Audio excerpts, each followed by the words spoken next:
Hello दोस्तों, मेरा नाम है अजीज और आप देख रहे हैं अजीज टेक वर्ल्ड। तो आज हम आपको बताएंगे कि संकुल संगठन के रसीद पुस्तक के बारे में। आज हम लोग संकुल संगठन के रसीद पुस्तक को कैसे भरना है, क्या भरना है, कौन सा प्रति देना है, क्या रखना है उसमें, रसीद के बारे में हम लोग फुल डिटेल इसमें सीखेंगे। तो चलिए शुरू करते हैं। सबसे पहले हम लोग परिभाषा देख लेते हैं। परिभाषा: ग्राम संगठनों से या अन्य संस्थाओं से संकुल संगठन को नगद, चेक, डीडी के माध्यम से प्राप्त होने के समय में जारी करने वाले पत्र को रसीद कहते हैं। ठीक है, मतलब कहना है कि जो भी संकुल संगठन में किसी भी प्रकार का राशि प्राप्ति होती है तो उस प्राप्ति के बदले जो कुछ सबूत के तौर पर प्राप्ति जिससे हमें मिला है उसको देने के लिए इस पत्र का, पुस्तक का प्रयोग किया जाता है। ठीक है, तो फिर देखते हैं आवश्यकता। ठीक है, इसका ज़रूरत क्या है। रसीद नगद, चेक और डीडी भुगतान किए गए व्यक्तियों को सबूत जैसा उपयोग होता है या सबूत के तौर पर वो इस्तेमाल करते हैं। इसलिए संकुल संगठन जब भी किसी से धनराशि प्राप्त करते हैं तो उसके बदले सामने वाले व्यक्ति या संस्थान को रसीद के तौर पर रसीद पुस्तक, रसीद कॉपी देते हैं। ठीक है, दूसरा हम लोग देखते हैं नगद पुस्तक में प्राप्त नोट करने में रसीद उपयोगी होता है। जैसा कि अभी हम लोग सीखेंगे कि नगद पुस्तक में भी उसका रसीद संख्या का कॉलम बना हुआ रहता है, वहाँ भरना होता है, तो वहाँ पे भी भरने में काम आता है। तो फिर आगे हम लोग देखते हैं रसीद पुस्तक लिखने का तरीका क्या है और कैसे लिखना है। तो यहाँ पे सबसे पहले रसीद पर संकुल संगठन का नाम एवं पता लिखना चाहिए। रसीद बुक में आपका नाम एवं पता के लिए उसका डेडिकेटेड फील्ड रखा गया है, उस फील्ड में नाम और पता उसको लिखना है। दूसरे नंबर में रसीद को सीरियल नंबर से भरना चाहिए। ऐसा नहीं कि आज 1 नंबर भर रहे हैं, कल 10 नंबर या 12 नंबर भर दें, तो उसको सीरियल नंबर से भरना चाहिए। तो यही सही तरीका है। फिर हम लोग देखते हैं तीसरा नंबर, रसीद पुस्तक पर भुगतान किए गए व्यक्ति, संस्था का नाम, भुगतान का दिनांक को खाली स्थान में उसके सामने लिखना चाहिए। जहाँ पे दिनांक लिखा हुआ है उसी के सामने दिनांक लिखना है। जहाँ संस्थान का नाम दिया हुआ है उसी बगल में आपको संस्थान का नाम लिखना चाहिए। ठीक है, तो हम लोग आगे देखते हैं। चौथा नंबर में प्राप्त हुए का कारण को टेबल के नाम के सामने लिखना चाहिए। जिस कारण से हमें या किस लिए हमें वो राशि प्राप्ति हुई है उसका विवरण भी उसके नाम के सामने लिखना चाहिए। ठीक है, तो आगे रसीद के कुल राशि को अंकों में लिखने के बाद शब्दों में लिखना चाहिए।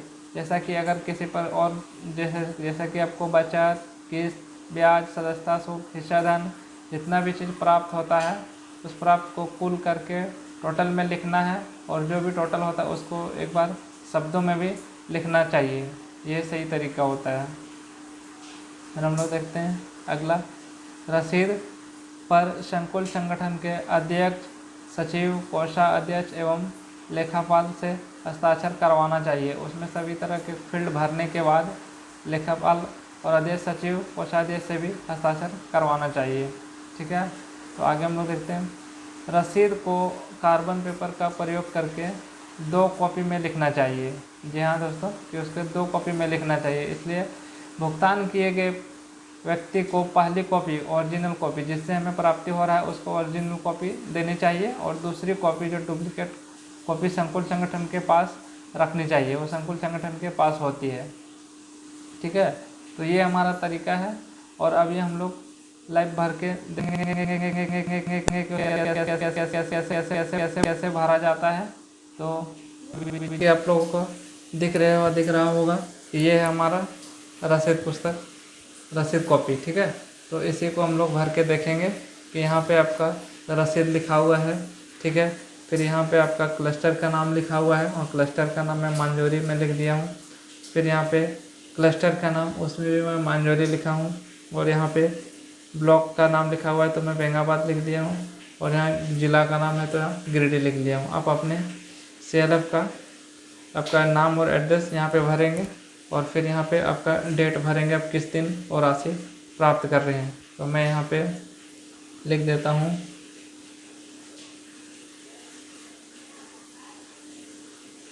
28/7/21। ठीक है, तो इस तरह से लिखना है आपको। ठीक है, लिखने के बाद फिर आपको यहाँ पे लिखना है क्या ये जो राशि मिल रहा है वो क्या आपको चेक से मिल रहा है या नकद से मिल रहा है। तो मैं यहाँ आपको लिखवा, हम लोगों ने जो नोट्स बनाए थे तो उसमें कुछ इस प्रकार से आपको दिख रहा है कि हम यहाँ पे देखते हैं ये वाला, इसको हम लोग नोट्स का नोट कर रहे हैं, इसको हम लोग रसीद दे रहे हैं। ठीक है, तो इसको हम लोग लिखते हैं।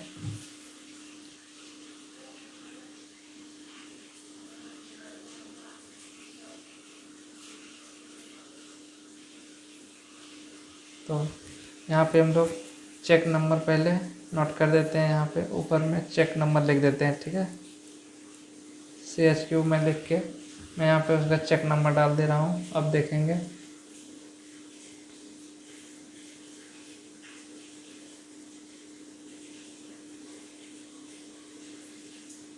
ठीक है, ये हो गया चेक नंबर। और यहाँ पे मैं चेक में टिक लगा देता हूँ। ठीक है, और यहाँ पे उसका नाम लिखना है आपको, क्या नाम था। तो मैं यहाँ देख लीजिए, यहाँ पे लिखा है पतरोडी आजीविका महिला ग्राम संगठन। तो मैं भी यहाँ लिख देता हूँ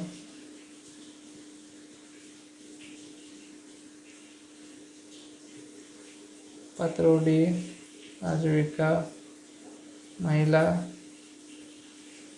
ग्राम संगठन। और यहाँ पे पूछ रहा है क्या व्यक्ति है या संस्थान है। नहीं, तो यहाँ पे व्यक्ति नहीं है, ये मेरा ग्राम संगठन है। इस तरह से भर लिए। और भरने के बाद से पूछ रहा है वो क्या क्या उससे वसूली किया जा रहा है। तो ग्राम संगठन यहाँ पे देखें रसीद है, तो यहाँ आपका वो कॉपी चीज़ यहाँ आपको लिखना चाहिए। जैसे यहाँ 220 है, 222 है, तो यहाँ लिखेंगे 222। ठीक है, इस तरह से मैच करना चाहिए आपका। तो अभी यहाँ पे मैच करने के बाद अब देखेंगे क्या क्या दे रहे हैं। तो सदस्यता शुल्क, हिस्साधन नहीं है, दंड वसूली 50 रुपया है। तो अब यहाँ पे देखिए मैं लिख दे रहा हूँ बचत में 100 रुपया। ठीक है, ये वाला कॉलम लिख रहे हैं हम लोग। बचत में यहाँ पे देखेंगे बचत, तो यहाँ पे लिख दे रहा हूँ मैं 100 रुपया। यहाँ पे हिस्साधन सदस्यता शुल्क में कुछ नहीं है तो मैं लेस कर दे रहा हूँ। ठीक है, अब यहाँ आ जाएंगे। अगर देख लीजिए क्या से दे रहे बचत है, किस्त में दे रहे हैं 3000, लिख दे रहा हूँ 5740। ठीक है, 5740। ठीक है, इसको लिखने के बाद और कुछ है क्या, कुछ नहीं है। अब देखिए 5890 और फिर यहाँ 50 रुपये आपको। यहाँ अगर वैसा आपका कॉलम नहीं है तो क्या करेंगे, आप यहाँ जो एक्स्ट्रा कॉलम दिया हुआ है यहाँ पे आप लिख दीजिए कि दंड वसूली। ठीक है, कितना था 50 रुपये। और बाकी कॉलम को आप डैश डैश कर देंगे। ठीक है, अब इसको जोड़ेंगे तो 5740 और 5840 और 50 5890। तो ये वाला सेम आपको यहाँ पे आ जाएगा आपका 5890। ठीक है, इस तरह से। तो फिर और आपको यही जो वहाँ पे चर्चा में हम लोग सीखे थे कि शब्द अंकों को एक बार शब्द में भी लिखना है, तो ये वाला चीज़ आपको यहाँ पर लिखना पड़ेगा आपको।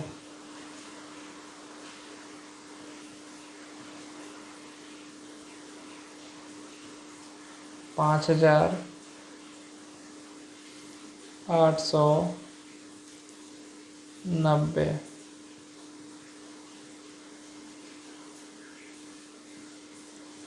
90 रुपये। ठीक है, और इसको लिखने के बाद आपको यहाँ आपका लेखापाल का हस्ताक्षर होगा,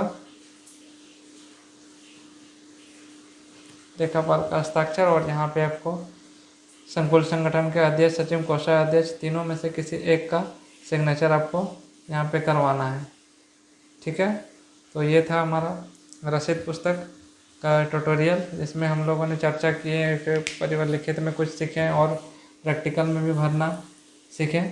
तो अगर ये वीडियो आपको पसंद आ रहा होगा तो वीडियो लाइक कर सकते हैं और हमारे चैनल को सब्सक्राइब कीजिएगा। तो फिर मिलते हैं फिर एक और नई वीडियो में, तब तक के लिए धन्यवाद।